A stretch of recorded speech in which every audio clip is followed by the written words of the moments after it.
Hello, everybody, and thanks for joining us for another week of the Rec Poker Podcast, Forums Edition. I'm your host, Jim Reed, and I'd like to thank website AMP and Running Aces Hotel, Racetrack, and Casino for being our sponsors and making all of this possible. If you want to find out more about me, you can go to rec.poker/crew, where you can find out about me and all the other members of the Wrecking crew, and including several that are here this week. Chris Jones, why don't you lead us off? Well, I am Chris Jones, spoiler alert, and you can find me on 5B5 on Twitter and 5x5 on PokerStars. And I am John Somsky. I am Poker Geek MN everywhere. And I'm Keith Brandt, and I am Monkey System everywhere. And I'm Kim Kilroy. I'm Fergie56 on PokerStars and PetBet33 everywhere else. And I'm Rob Washam, and I'm Rabman50, just about everywhere. Like I said, I'm Jim Reed, Blusterini in the home game, and because I've got the best job in the world, every week I get to hang around with this panel of Rec Poker wizards and talk about poker strategy. It's Monday night, so we're all trying to steal each other's chips in the Rec Poker home game on PokerStars. And just like every week, we are going to take a post from the Rec Poker forums and talk about it here with the panel on the air. So this week, I'm actually cheating a little bit. I'm taking a forum post I wrote myself, and it's not about a particular hand so much as it's about a particular spot in poker. So we're going to talk today about the strategy position of being in position on the flop, being the pre-flop aggressor with about 40 big blinds. So this is a very common spot. Sky Matsuhashi refers to this as a bread and butter spot. We've got position, we've got range advantage. Often we're going to open from late position and get called from the blinds. And that's the dynamic that comes up here. So the reason we're talking about this is because Gareth James from the MTT Poker Academy has joined Rec Poker to do a monthly strategy discussion group that's on the second Saturday of every month. So the week after you hear this episode should come out on January 7th. And on the 15th, which is the following Saturday, is the next study group for the MTT Poker Academy with Gareth James. In that one, we're going to talk about the same condition, the same situation, but on the turn. So we'll be able to build on the conversation that we have today. So I know some of the gang here was in the study group with me with Gareth last month when we talked about this in position flop strategy. We talked a lot about flop textures, board textures. We talked about the frequencies with which we might want to see bet. We talked about the sizings that we might want to see bet. When you are playing in your own games, is there something about, like I said earlier, that it's kind of a bread and butter spot? Is there a spot, is there something about this spot that you really enjoy playing? Or is there something about this spot that you find is a different dynamic than another spot in other situations? Is there something about this that it just makes it a good profitable spot to be in? I see Keith is the only person with his mic off right now, or his mic on right now. So, or Kim, either one of you. I do have my mic on, yeah. Are we talking about in position as button versus middle, or in position as the pre-flop raiser from anywhere versus the big blind? In the case of it makes Gareth, a big difference. Yeah, great point. In this case, we're talking specifically about being the pre-flop aggressor. So it is that we raised and we got called from the blinds, because I think you're right. It makes a huge difference to the ranges if we're just calling someone else's open and we happen to be in position.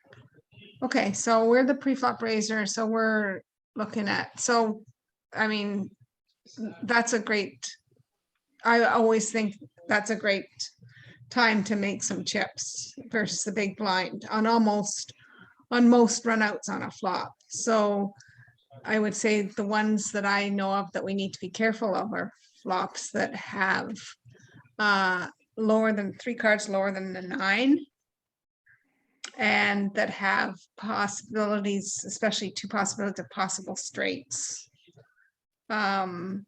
Because our out of position opponent is going to have all 2 pair, all straights. So if we have 3 cards that are sort of connected, they can have a lot of that. So those would, to me, would be the worst ones, but that's so few flops that most flops we can make some money on. I think it's a great position to be in.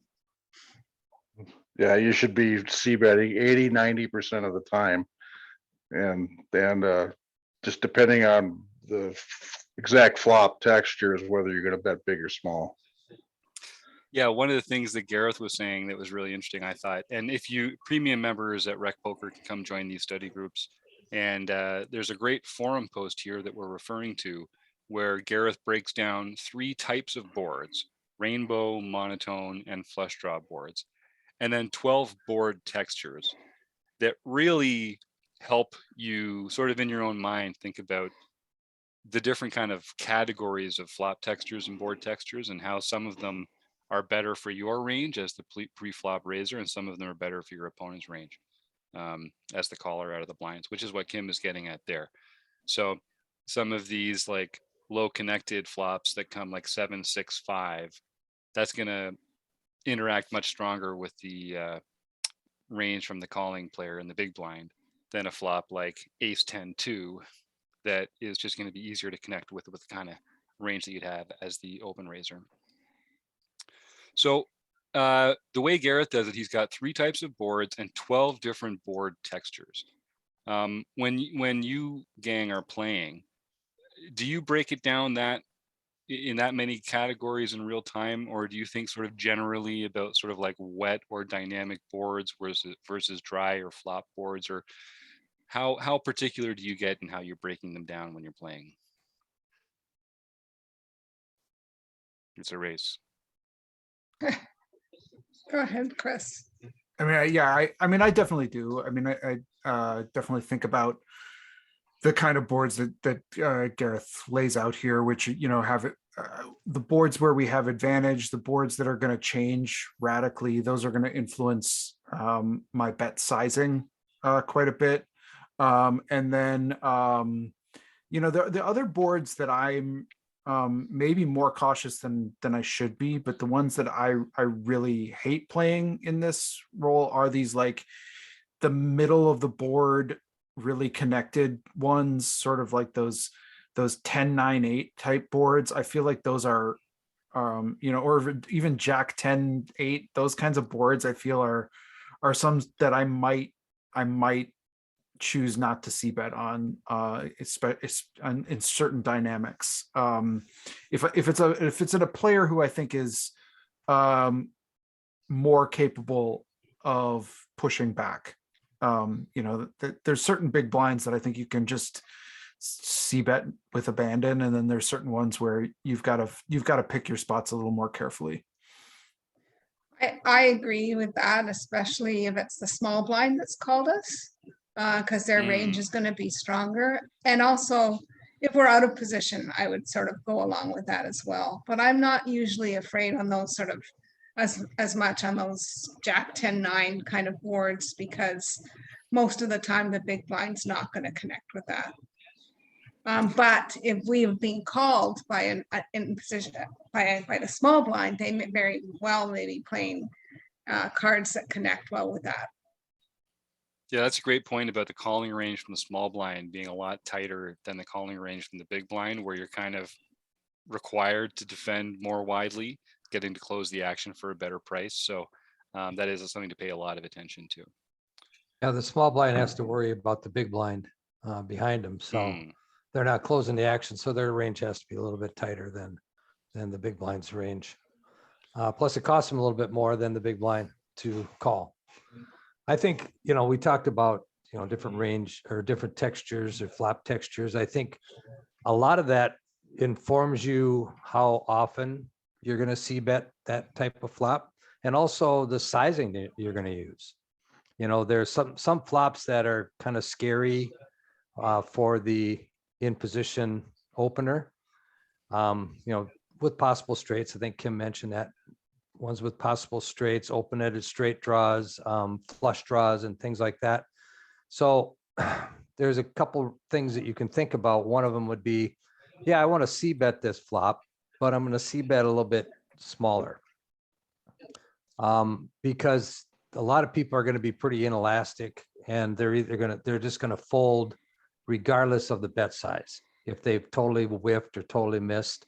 And you're going to hear about it real quickly. Now, if you're going to get check raised on one of those types of boards, it'd be easier to get away from the hand if you've only put like a third of a pot bet in there to start with, as opposed to a 2/3 pot bet.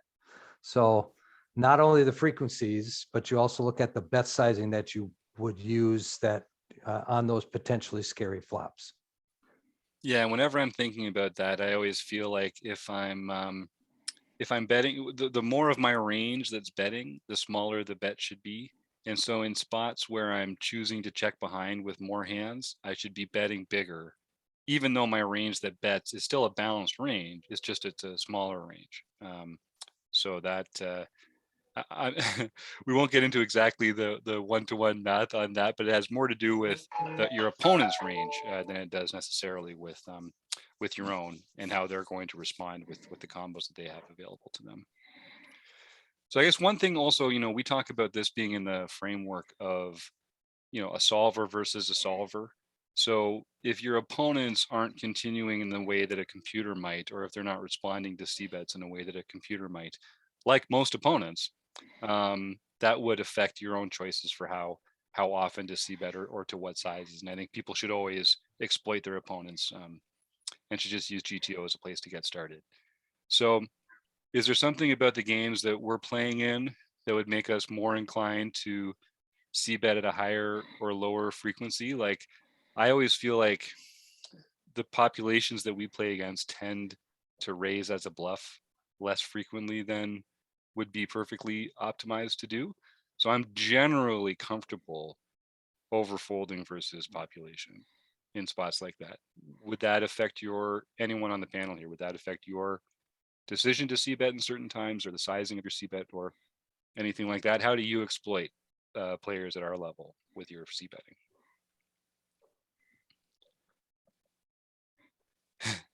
Like, I know we don't get. Yeah, go ahead, Keith. Yeah.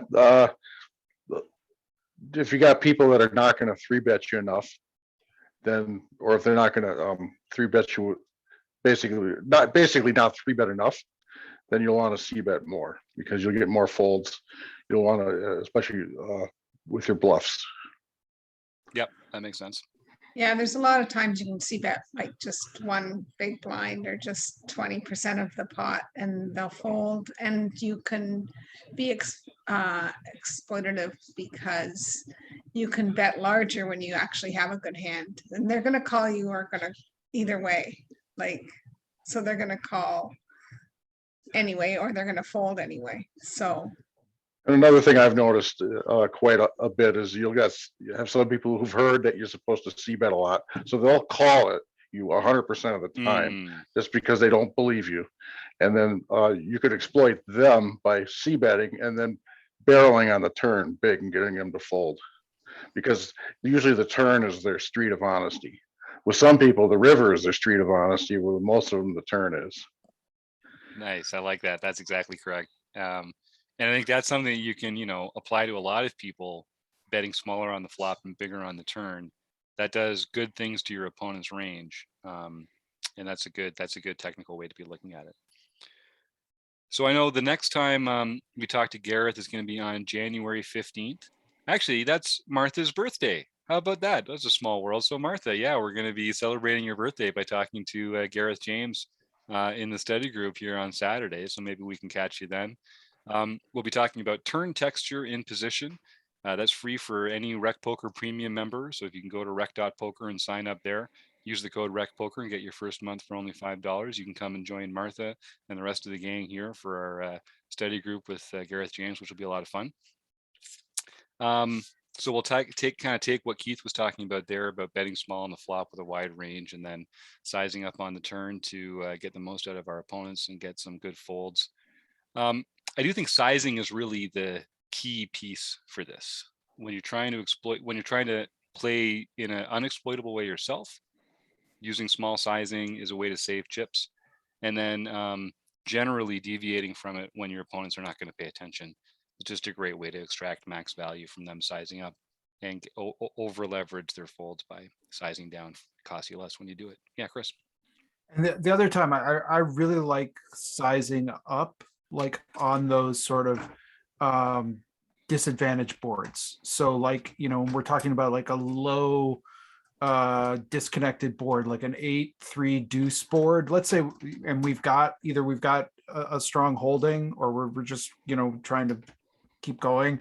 Those are boards that I think are really, even though they tend to maybe favor a big blind range, I like sizing up, and that tends to get you some more folds, and it also protects you against check raises as much. It's much harder to check raise a bigger bet. So that's another reason to consider, because it's pretty, if you bet 25% on a board that really favors the big blind, they should be check raising you a decent number of times. Now they may not always do it, but it can, if you're up against an opponent who might do it, then that's going to help protect you a little too. Nice. Well, there's some great other posts in the forum here by Coach Gaz himself, Gareth James, but also by Dan W, Chapo, Eric Anderson. And there's a lot of really good comments in here about the value of geometric pot size, the different kind of bet sizings that you can use on different streets to make sure that bottom chip goes in on the river, and some really good ways to think about kind of approaching your betting as a multi-street game, and not just what do I want to put in the pot right now, and how that can help you become a better poker player.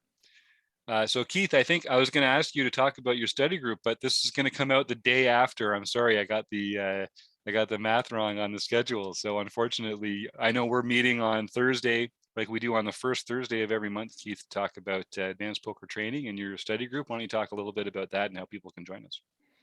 All you have to do is go to Monkeys Off Table Tools group, and the meetings are on Thursday at 6:30 p.m. Central Standard Time.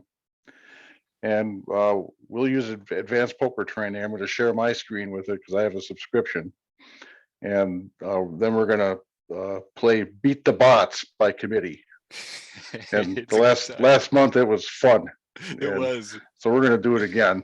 And in the meantime, like if we run into an interesting spot, we could stop, put on the brakes, pull out Range Trainer Pro or Flopzilla or whatever other tools that we think we need to analyze the spot and talk about it. And I think basically doing Beat the Bots by committee is a good way to learn, because they come in with random hands and you never know what you're going to get, and then you work on it, and it's fun. Yeah, and educational. It's been great. It's been a great way to get to think about poker with our friends too, and explore those different decision trees. So by the time people hear this one, the next one will be on Thursday, February 3rd. So people can join for that one, and you can catch videos of the previous session by joining Keith's group, the Monkeys Off Table Tools group there. So let me see, gang. I guess without any further ado, I would like to thank everyone who posted in the forum. Of course, website AMP and Running Aces Hotel, Racetrack and Casino. And Chris Jones, John Somsky, Kim, Rob, Keith, and Martha for saying hi and joining us. See you all again soon, folks. Take care.